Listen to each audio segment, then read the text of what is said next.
All right. So today is January 19th, 19. 20, 2020. And this is our second episode of SC Follow the Leader. This show is no way representation of University of Southern California, but we are students at the university. And so today we have probably the most charismatic, just the most amazing person you could ever meet, Sir David Smith. How you doing today? I am great, man. I am great. Thanks for the intro. But all kudos to you, man. We just, it's you're an amazing. It's amazing to have you in class with me. It's amazing that the two of us are really or not even really. We're the only two black men in there, Yes. and it's interesting. All the groups I'm in talk about Jerome this, Jerome that, Jerome that, and then when I'm not around, I'm hearing that they're saying some things about me as well. So Yeah. it's just a pleasure to be in this battle with you, man. And that's what it is. Sometimes it's a battle. Yeah, it's a battle, and if as fate would have it, um, when we had our welcome immersion weekend, Yeah. I remember I had parked because I tried to get there early, but then they told me, oh, you need to go across the street and park. I said okay, so I parked at the USC hotel, went across the street, and so I kind of got in there.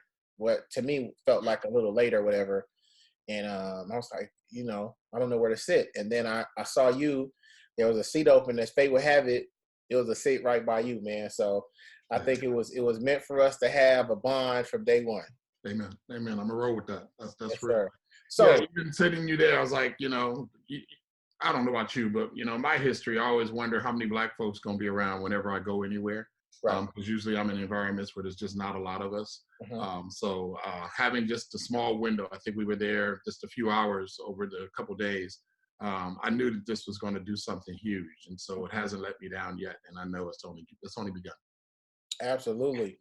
So if somebody who I'm still learning a lot about you, I told you like, man, I found out stuff about you, and I was like, man, I feel like I don't even know you. I'm learning all this new stuff. But for those who listening, who maybe are not in our cohort or who don't, who just are not in the know about you, can you give everybody a little bit about your background? Yeah. My new tagline is I'm just a kid grown up, man. I came from Chicago. I was born and raised there. I moved to California in the 80s. Went to had the pleasure of going to UC Berkeley. I thought that was an amazing opportunity. I always tell people I lived in the city of Oakland for 5 years, and while I was there, I happened to get a degree in this little bitty city called Berkeley.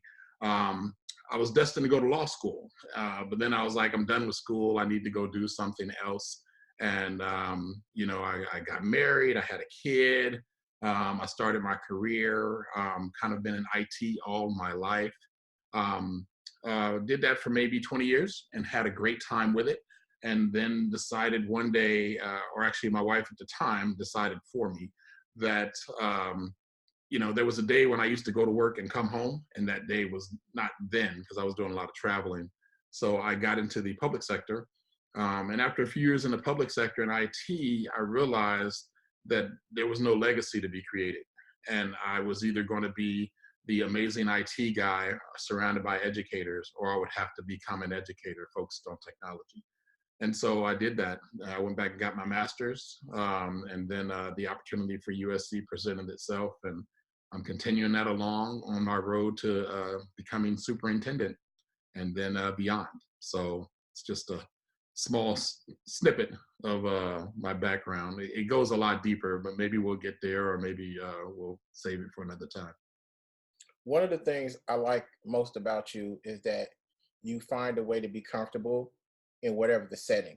And in my life, just because of experience, I've kind of stiffened up in certain environments. Not to say that everyone probably has a different gear based on their setting, but I kind of would feel uncomfortable when I didn't see people that looked like me. And that's kind of been an Achilles heel professionally for me because I've always needed that crutch if I need someone there that looks like me. And so you always seem like you have the ability to say, listen, this is who I am, man of who, I'm a man first. I'm a human being first. And you kind of just enter the room like that. do you think your experiences as a professional kind of helped you become like that? I know they don't know, but you even have like some uh, man, you're like a true Renaissance man, but you have background in theater and things like that. Yeah. When did you learn to just say, listen, I'm going to be comfortable, whether there's people in the room that look like me or not?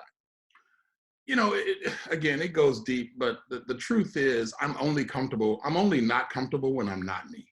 So it's the other side. When I can't be myself, I clam up. And so I made a choice a while ago to just never clam up.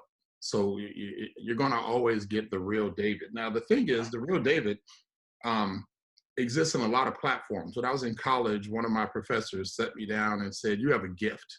And I said, "Well, what's that gift?" It says, "You have the ability to sit in front of a Fortune 500 company and amaze the world because you run that company. Or you have a gift to sit in a prison yard because you've ruined it."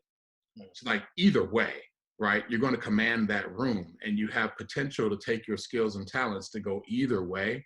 I hope you choose the right way. And it took me back to the scriptures that says, "I set before you cursings and blessings, choose life," you know, and I know I'm paraphrasing that, but in any environment, I choose life, man, and I choose the opportunity to speak my mind and um, to at least let my presence be known. Some years ago, I've been in ministry, active ministry, for about 20 years, and some years ago, maybe almost 10 years ago, I was in a primarily Black church, and it was great, and I was doing amazing things and was having a good time. But as I looked around, everyone looked like me, and that wasn't my view of heaven. And so I was like, if I'm really going to be effective in this world as a minister, I have to be comfortable ministering to anyone. And so I transitioned out of a primarily Black church into more of a generally accepted group, which again increased that comfort level where the words that God gives me, or any chosen point of wisdom or knowledge that I come from, has to be presentable in any crowd. And like I said, because I refuse to clam up, it sets before me a wave of comfort that I can just ride through any situation. Man, So that's beautiful. That's beautiful. So what was it? You obviously you could have went and got your doctorate in your pursuit of being a superintendent. You could have went anywhere. Was there a particular reason why you chose USC, or was it you know what was your reasoning for choosing USC? I'm going to mirror the words of this great African American poet, J.R. Rucker. And, the number of sitting superintendents in California that have degrees from USC is amazing. And if I've chosen to plant my tree here, I want it in the soil that's going to be the most fertile. And I believe that if your route is to be a superintendent in California, there's a lot worse ways you can go than going through USC. Yeah. When I applied, I only applied to USC, and and there was some stuff going on at USC that slowed down the application process, or at least the acceptance process. And I think they said, they're giving notifications in 2 weeks or something like that, and I got mine 8 weeks later. And so as we went through the process, I was getting a little nervous. It's like, if I don't get in, oh well. And someone was like, "Well, what else did you apply to?" I was like, "Nothing, just USC." They were like, "Well, what are you going to do?" I was like, "I guess I'll apply next year," because I didn't want anything else. I didn't want a UCLA. I didn't want a Pepperdine. I didn't want an NYU. They're all excellent programs, but I wanted my doctorate from USC. There was no option. Man, amen to that. I feel the same way. Yeah. I didn't apply anywhere else either. So now that you're in the program, we've both got a taste for a lot of different things. We've gotten the chance to really grow our cohort family and just build a lot of relationships. Now that you're in the program, is there any particular street, as we talked about, like positionality and epistemology, is there any particular street of thought, or stream of thought, I should say, that you're passionate about? We're still early on, but is there anything that you've become passionate about that sparked your interest within our study so far? Absolutely. My entire positionality and epistemology did a complete 180 And I used to say 360, but people say you do a 360 back in the same spot. Mhm. My 360 is more of a transition. If I do a Right, 360, I'm moving to a different plane, so I'm never right, in the same spot. right. But yeah, it's more of I've it's been confirmed in me what I've already known, and that's that the playing field is never level, right? And that's never bothered me because my mom raised me to, she's like, you got to work twice as hard to break even, and even harder than that to do better. And Mm, she says, but you're going to work twice as hard anyway. right, So why not succeed? And so I've always been that mentality. Anytime I walk into a room, I'm willing to do twice the work. I'm willing to do 4 times the work. I'm willing to do whatever it takes because I'm not going to let your opinion or your thought be my reason for not succeeding. So when I look at our educational system today, I realize that it is operating perfectly. It's operating exactly as it was designed to do. And right. people look at it like it's broken. It's broken. I'm like, it's not broken. It's just designed bad.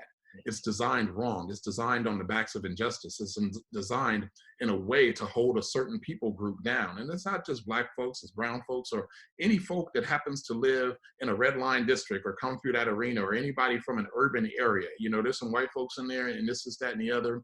But anyone who's downtrodden or disadvantaged by culture or society, the system is meant to hold you back. And so if we're going to talk about reform, like how do you reform something like that? Right. What you really need to do is just press the stop button, move it around a little bit, start it up again and recreate it.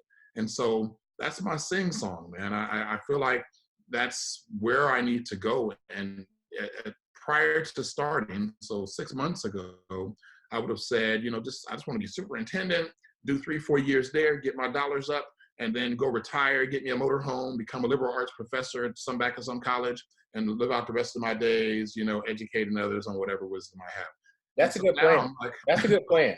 yeah. Good But plan. now I'm like, Yeah. superintendent is just a stepping stone.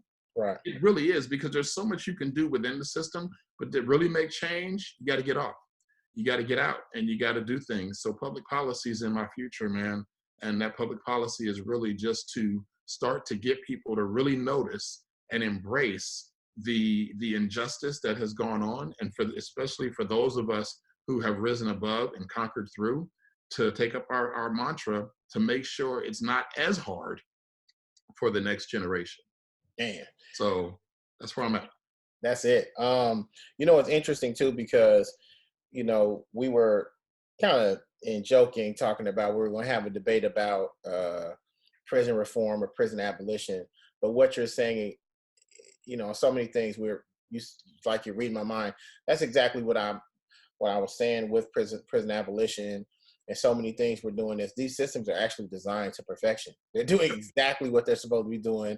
Yeah. It's just that we actually have to create new systems and we have to do, almost like reboots, Right. total, breakdowns of things for it to be effective. So um, I'm with you on that. I feel that, where we're at right now, we do need um, a lot of people that have fresh thought, that have experience in life.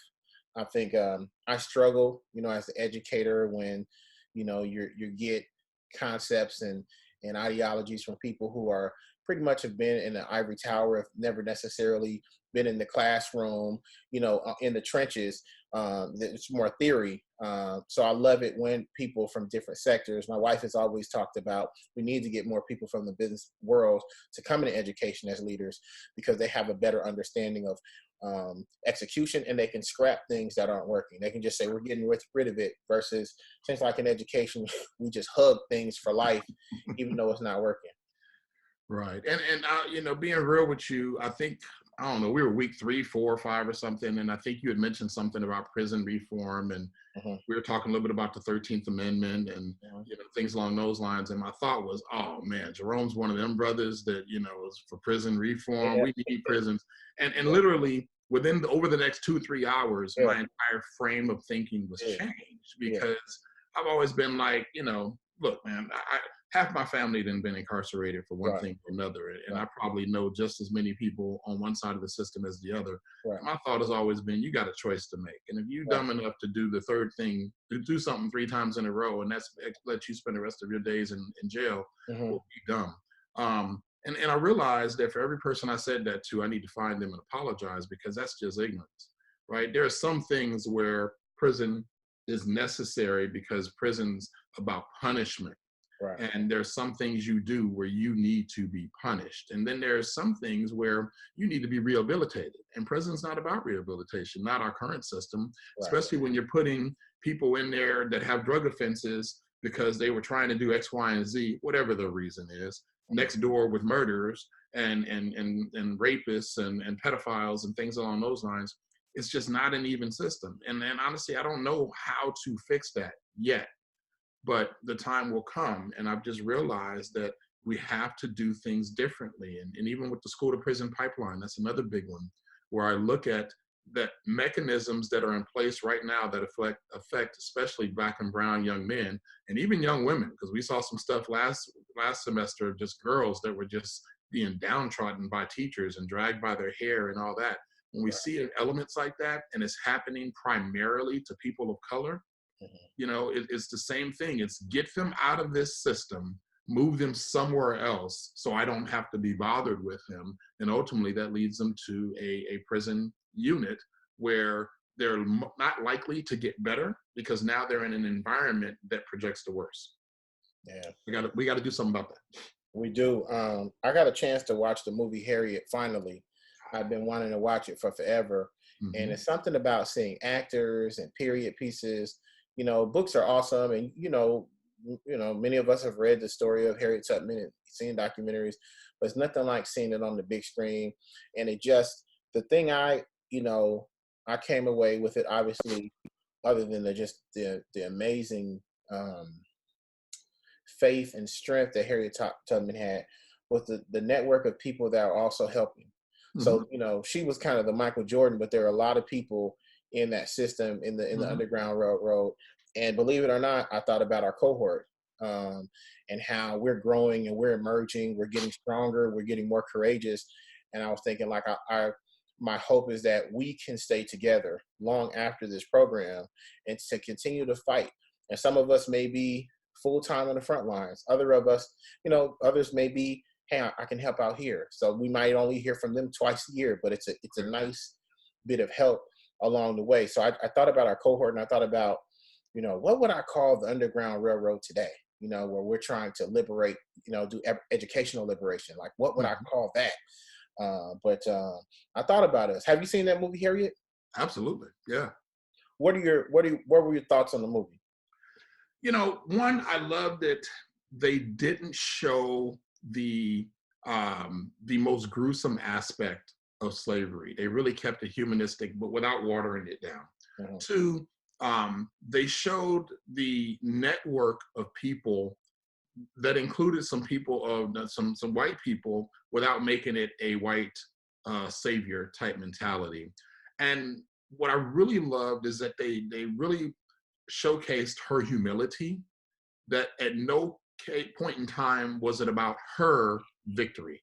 It was always about, I want to get free. And once I figure that out, now I'm going to go make sure my family is free. And once I figure that out, now I'm going to go make sure there's a way for others. The most powerful scene in that movie was when they had passed a law that said now that slave owners could go into the northern countries and pull their slaves back.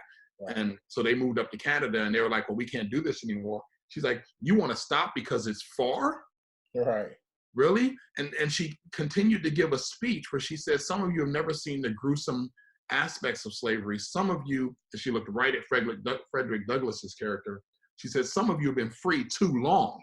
Mm. You've forgotten what it was like, Right. and the heinous nature of that and so forth.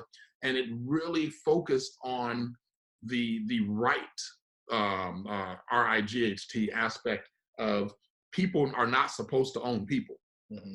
Right. And I saw it from that view, and I was just like, man, I can't wait for my kids to see it. They still haven't, but they're seeing it this week because we finally just got the movie. And I thought it was beautiful. I thought it highlighted so many beautiful aspects. And then it allowed me even a different type of a strength back in the cohort, because I was like, this is me speaking my mind is not putting you down because of your ignorance. Right. It's actually me elevating you because I'm now giving you an opportunity to be educated on the things that should matter to you as an educator. Man. And if you can't recognize these things, then perhaps education isn't for you, right? And that's how, I kind of look at it. And that's how I look at our cohort. And that's why I champion everyone in it. Speak your voice, Right. right or wrong. Even if you feel like you'll get flamed, trust the environment. I would honestly feel. Let me just put this out there. And you and I haven't talked about this, but if someone in our cohort was to speak their truth, and someone else was to start to admonish them for that, Mm-hmm. I would trust a man such as yourself to step up and protect them. Right. I would expect you to literally get in the middle. If it meant to unmuting yourself and intercepting yourself in the conversation, to be like, hold up, this is not why we're here. I would expect you to, and not that I'm pushing you to do it, just my knowledge of the man that you are would say that not on my watch, I'm not going to allow that to happen. And that's the type of man I am. Oh, Right. for And sure. so For sure. when I even look at, in our last semester, I think our teacher, our instructor, Brianna, she came a long way. Mm-hmm. But there was a time in there where she was kind of a voyeur, just kind of watching the ball go back and forth. And I was like, I can't just watch anymore. If you're not going to step up and lead it, I will. And I did. And then she was like, okay, well, let me step up and do just that. And she did. And then I no longer had to. And it's not because I want to lead. It's because leadership has to happen. And if you're not going to be it, then I'll happily take the reins. Yeah, I think in that class, urban education, I think that kind of looking even just getting a glimpse into power and diversity, I'm learning that sometimes things are setups. So in my opinion, I think she I think she kind of set it up, and I think she was filling out the room herself because she didn't know, I know who I am, but she didn't know who I was and Right. you were. And so because there's a lot of dynamics that, sometimes are put into groups with different ethnicities. But between you and I and so many other people in the room who are of color, I wanted to make sure that we could have a safe space to have these conversations, and many of them are about race and history and the ugly parts. And so you're absolutely right. I wanted to make sure that everyone knew, and you kept even encouraging me, like, "Hey, man, speak up and tell them that," because I don't think we would have had as rich of a conversation, dialogue. I don't think we would have had growth and had the ideas for possibilities had we not created that, had that space not been carved out. And so that was crucial. I'm glad you were on the forefront of that and pushing everyone in the cohort.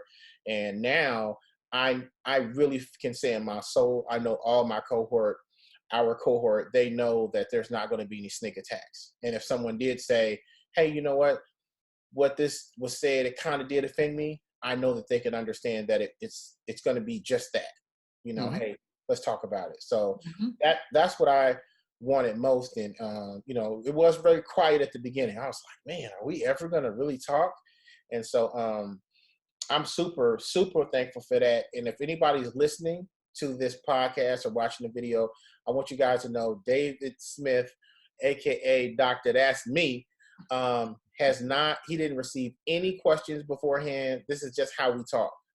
And when I talk to him, it's a rarity. Like I shouldn't say never, but not very often do I get a chance to talk to people in general, let alone men, let alone black men, where we just flow, and we go from spirituality to education to fatherhood to just laughing and goofing off. And so this is just a literally off the cuff. He is just, I'm throwing him down over the plate and he's hitting them out the park every time with the question. So just so you guys know, this is how he really gets down. Thank you. Now, was there an article or anything you wrote or read, or an article you read that was shared in any of our classes first semester that stuck with you more than anything else? Was there anything that kind of, just kind of, you thought to yourself, yeah, this is always going to kind of stick with me? Was there anything that kind of you feel you take with you? There is, and you know, it's funny. Right after you said that this is kind of off the cuff, and there's not a question that I wish I hadn't been prepared for. This is the one because it's the I can never remember the name of the article, Right. and we had just it came up again in our last series of group chats, and I'm just kind of going to do a quick scan, but it was basically um, talking about that you know, life has to be better than this. There has to be a better, genuine sense of love between us, Mm. so that we can all, you know, for lack of to quote, um, what's his name? Can we all just get along? You know, Right. it was one of those. And so, as you just you know praised me for being able to just go off the cuff, I'm doing a quick scan to see if I can find the name of this article or the name of the book. Um, Well, but it while was while you're doing that, take your time. okay. I know for me, um, the author was Palmer, and I bought his book. Have not read it. I ordered his book. I didn't read it, but I know when he talked about how schools and school districts could be, sources of light or intense places of darkness, that stuck with me because I Mm, realized that's how important leadership was. I think the article that we read about the Bush brothers greatly impacted me as well. African American male theory, um, and also the radical love. Um, okay. I believe that was Tyrone Douglas, if I'm not mistaken. That was profound with me. It's just taking the understanding that it's going to take radical love to heal, to inspire, to move us forward. So those were the three things that I feel like okay. I think I'll always remember those three things long after the program. So and while you're also looking for that piece, and kind of what have you thought about what how close are you to getting being settled on a dissertation topic, do you think? Last week. I made up my mind last week, and I tried to schedule a meeting with myself and Cash last week just so we can go over it. But I'll share it. I want to examine the correlation between fatherless homes and urban markets and the students from those homes who attend but don't graduate four-year universities. All right. I've been again similar on a parallel with the USC program with our doctorate program. I've really been investing in a fatherhood initiative. I have a buddy who's part of a Department of Children and Family Services, and they have a huge component for fathers where you know fathers' rights and fathers' advocacy and making sure that fathers are people too. You know, a lot of times a mom walks in and it's, oh, you're a mom, a single mom, you got to do what you got to do. Fathers walk in and it's, well, let's prove you're this and prove you're that. And da, da, da, da, da. So because we happen to have genitalia that of a male, it changes the script. And Right. so they're really focusing on that. But what about for brothers that aren't in the system, Right. that aren't, that don't have active DCFS cases? What do we look at for fatherhood for that? So I've been just a big proponent of that over the last 6 months. And so combining the two, I'm really starting to explore and investigate what that looks like. I think as an educational institution, we do a lot of work to examine attendance, truancy, and dropout rates through primary education and secondary. And we see all the stats and so forth. But once they go to college, they're a success story. Oh, they went to college. Okay, great. Right. What happens after that? What happens for those that go to college? But you know, did they graduate? Are they graduating? Do they have? Are they doing anything with it? Did it produce any fruit? The Bible says, I consider you may have fruit, and that your fruit shall remain." So, what happens with the fruit that's made, and is it doing anything? So, that's really that's my dissertation topic. Now, how we break that down and how I continue to build the layers of what that is, I think we still have a lot to go in the program before we get into that. But again, quoting that great J.R. Rucker, Mhm. every writing assignment that I do starting now will touch on that topic. I don't see any reason to divert from it. That's where I'm at, and which is again a move. When I started this program, it was okay. The four of us, meaning the four that are in my testing cohort, we're together. So if we can stick our topics together, then it'll be a lot easier for us. And I think that's true. But the bottom line is, they're not interested in what I'm interested in. Their doctorates won't affect them in the same way mine will affect me. And we have to look at this a whole lot different. And so, and not better or worse, just different. So I'm glad you asked that, because I was going to bring that up offline just to see where you were, because I know if you're going where I think you're going, we're going to cross paths a little bit. And I want to make sure that we resource one another for that. Oh, absolutely, absolutely. I have two people that just want to give them a shout out on this. If you're listening or watching, two people that have really been instrumental in helping me, who are currently in the program. One is Danielle Lenore, and one is Richard Moore. They're both in their third year in the program, and one has already submitted her dissertation. The other one is close.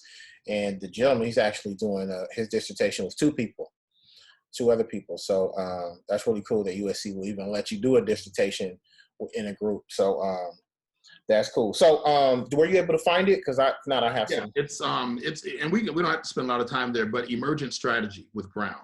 Okay. So just reading that, and she touched a little bit on the radical love as well. Just realizing that, if we can embrace our humanity, then the rest will come together. Now, I used to say if we can embrace our humanity, the rest doesn't matter. But no, it matters. And it matters a lot. But I need to be able to, I have a extreme degree of love for you, Jerome, because you're a Black man, because I see the Father in you, because I've seen your heart. I feel like there's so much that can be done between the two of us personally. Right. And, as a Black man on that side, I feel like, man, there's a bond there that I can just, move forward with. But Absolutely. What if you weren't? What if you weren't Black? Right? Yeah. If I can just love you as a man. Absolutely. Right? And embrace that humanity, maybe that's still there. So now that opens it up to like Shane and Brennan, right? What's Jason, right? And so what if it's not about you being male at all, right? And so now I can open it up to Kristen and Katie and Michelle. And what if I now go back over to, I want somebody Black. Now I got Crystal and Cherie and Akela. And again, embracing the humanity of it, you now can see the commonality that you can have with anyone just because you have love in your heart and blood in your veins. And so what can we possibly do with that? And that's kind of my move forward. And granted, I'm a Black man. I walk into a room, I'm a Black man. I go to work, I'm the only one. I'm going to embrace that. I'm going to look for that. I'm going to, push myself for others to see the light that they too can follow or become, right? But I don't want to, I also want to, be human first and embrace all possibilities. And that's what it's about. It's about the possibilities. Life is just a collection of shared experiences, the commonalities we have. That's that epistemology is we were learning in first semester. So I love that. Switching gears just a little bit, I see you have Raider paraphernalia on the back of your wall. Oh, and on. Who is your favorite Raider of all time? Favorite Raider of all time? Not necessarily the best, but just your favorite Raider. I gotta just give love to Bo Jackson. Okay. I think just from a talent standpoint, I think he was just the epitome of a workhorse. He had a mission. He, didn't talk a lot. I mean, even through all the Bo Knows campaign, they put more on him than he put on himself. And his career and life was on the field, right? And, even the baseball field, because he played for Kansas City as well. But it was a time when football was football, and what I do with my personal life is my personal life. And I really loved that he stayed in that lane. And even since he hasn't played, I mean, ESPN did a 30-30 on him. And he's just kind of disappeared into his life. He went back and he has a farm and he's out there working and he's just living his life and so forth and so on. And it's not about what Bo can do. And, there's always a Marcus Allen, who, if Al Davis did anybody dirty, it would be him just Right. because of the way he pushed him through his career. Right. But, again, just ultimate workhorse. I'm a huge Rich Gannon fan just because, he led us through some troubled times. If we can add coaches, I used to love Gruden. Not sure how I feel about him now. Yeah.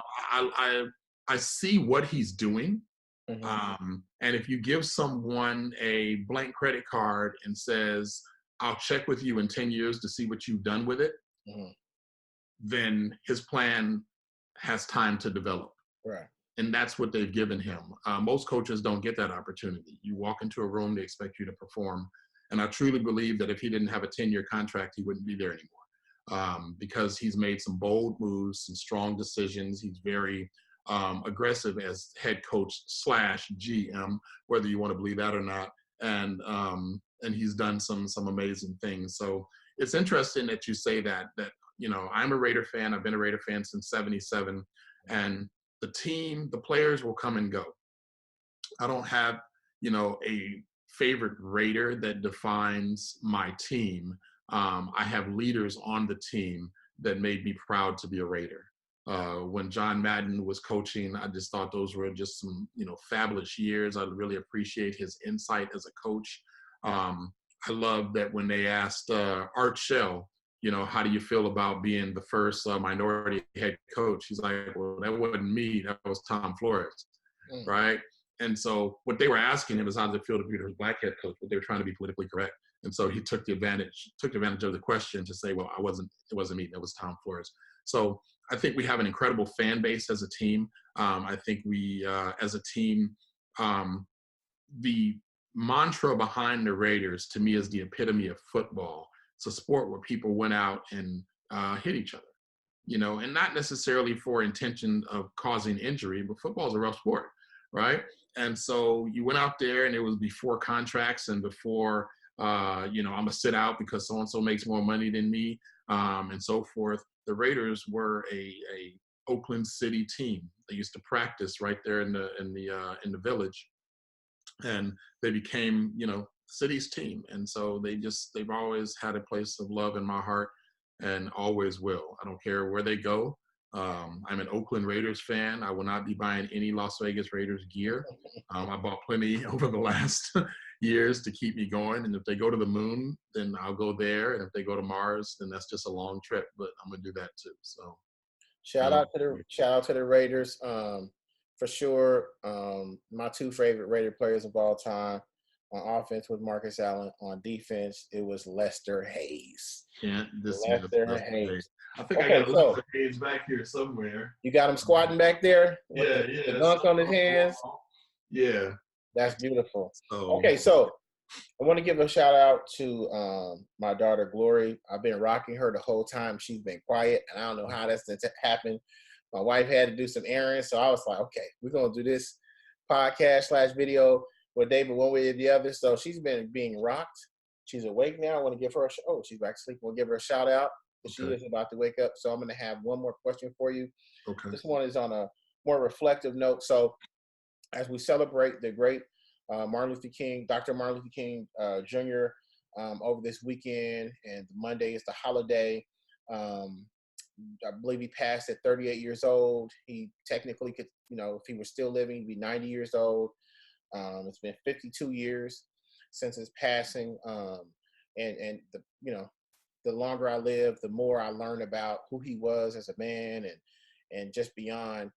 As we celebrate his birthday and his memory and his accomplishments, what comes to mind when you think of Dr. King, and how does he inspire you today? Dr. King, he set forth an I can mentality. People have, the media, the public have really taken the opportunity to tarnish and to look at through whether it's movies or documents or, even pop culture, tarnish a man's legacy by his individual actions. And I don't concern myself with that. What I do look at him and say is, he said yes during a time where it wasn't the easy decision, where it wasn't a popular decision. He said yes when it was a cloud of smoke and people said, I don't want to go through that. He says, but we must. And he was willing to take up a mantra that to this day no one has followed. And that just shows you his courage. That shows you his ability. And for every person that says, oh, we got Obama in 2008, well, we're going to thank Dr. King for that. For every person that looks at, the things that we can do now without second thought, and we got Dr. King to thank for that. The generations today, Glory will grow up in an environment where, for as long as she will know, for her entire life, theoretically, the playing field is more level than it's ever been, right? The racial lines that are defined by a country are becoming so minimalized in mainstream and pop culture. You're now seeing more interracial events on TV and in commercials. I mean, you remember like 3 or 4 years ago, Cheerios did a commercial where they showed an interracial couple and people got real mad. And they were like, we're Cheerios. What are you going to do about it? I mean, no, Cheerios isn't going to go anywhere. And it's not that I'm saying, hey, that's the way to go or whatever. But what I'm saying is, for us to truly succeed, we have to look through that humanity. And what I really appreciate Dr. King for is that he always, he didn't push the upliftment of Black people. He pushed the equalization of man. And that includes white people. That brings white people down a level, Black people up a level, Hispanics, anybody else. Let's just all be human.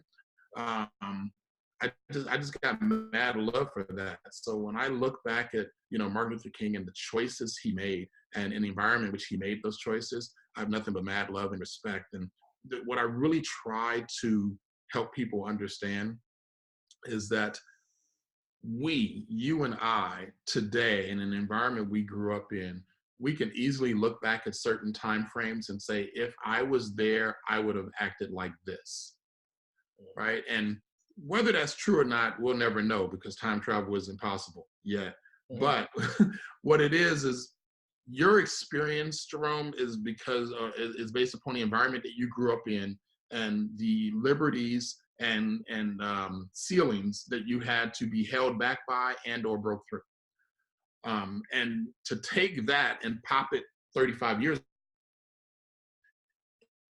into an environment and say, this is how I would do, is not accurate. It's not fair. We just don't know. But what we do know is during that time, there was a man who stood up and said, I'm going to champion a cause to make sure that my daughters and my sons don't have to endure what I have to. And for that, I just have to say thank you. I honor this time.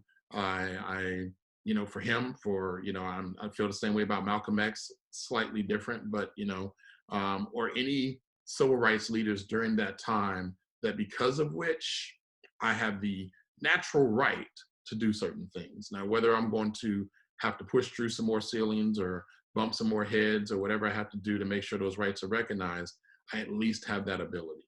We're in a time frame where you look at situations like the movie Queen and Slim, right? I don't know if you saw that one. I haven't got a chance to see it yet. I haven't got a chance. So, but even that is more of a, they were tired of being looked at one way, so they decided to make a stand. And you and I both know that, that still exists in a large number of areas in this country, and some of them real close to home. But Dr. King and this weekend is just an honor that we can look back at a man who, in a time where he could have chose life a lot different, said, I'm going to do this, not for me, but so that my children can have a better future. And in that case, we're all his children. So I appreciate him. Man, that was beautifully stated. We got to put a bow on it. That couldn't have been expressed any better. This is the second episode of SC Follow the Leader. You just heard a conversation between myself, J.R. Rucker, and David Smith. We will be, hopefully other people in our cohort will get a chance to be on the show and talking amongst themselves, not just with myself. And I think we definitely need to title this one, Superintendent is Just a Stepping Stone. I think that needs to be the title. I think I what you like said that. was profound, and man, I just thank you so much for making time to do it. I know last time we had some technical difficulties on the platform I was using before, but super proud of you, man. I'm just praying peace and blessings upon you and your family in 2020. You're a big inspiration to me. You're a comrade. You're in the fight with me. You're a brother. I really appreciate you. And just know those texts, those phone calls, man, a lot of those mornings, man, that was just enough to kind of push me through on my job. So I greatly appreciate you, man. And I'm thankful and looking forward to the growth we're going to have together and as a group with the Cohort A Avengers. Amen. Amen. Before we close, I just want to throw out one thing. I've looked forward to 2020 for all my life. And the reason why is because I'll be 50 this year.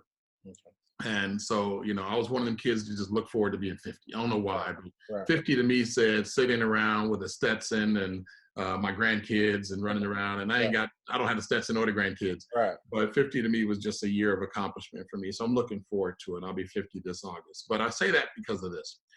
In my 50 years, I've received, I've had some setbacks. I've had some gains. I've had people who've shamed me and belittled me, and I've had people that really lifted me up. And so it's all created the person I am. But by far, and I mean the number one comment that I've ever received from anyone came from you.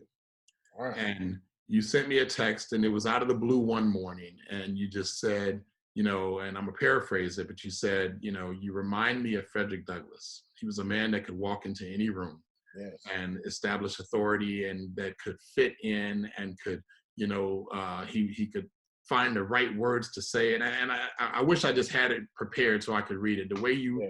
worded it, it's blew my mind. And never in all of my 50 years or 49 years and almost 50 has anyone ever lifted me up so much. And I'll never forget that, man. No, Just, I it spoke definitely, to and my I mean it. soul, Even, and it gave me everything I needed for that day and every day beyond. So I really appreciate you for that, and thank you. no problem, man. It doubles down even more. The more I get to know you, it's just he was the most photographed American, I believe, in the 20th century, and Hmm. so or at his time. So just everything about him was perfect for that moment, and I just feel like you are perfect for this moment, this Mm. time that we live in, and the different complexities that we have to kind of dabble back and forth in. And are you upset? Are you mad? And then you got people that they don't have a faith at all or have this faith, and you're able to just bounce back with ease, just and just all take it all in. So man, yes, I meant that. I mean it even more. And man, just I'm super excited. So uh, we will be back. Have a great day. And if I don't hear from you by Wednesday, which I'm sure we will connect, I'll see you in class. Absolutely. You be a blessing, brother. Thank you for everything. All right, take care.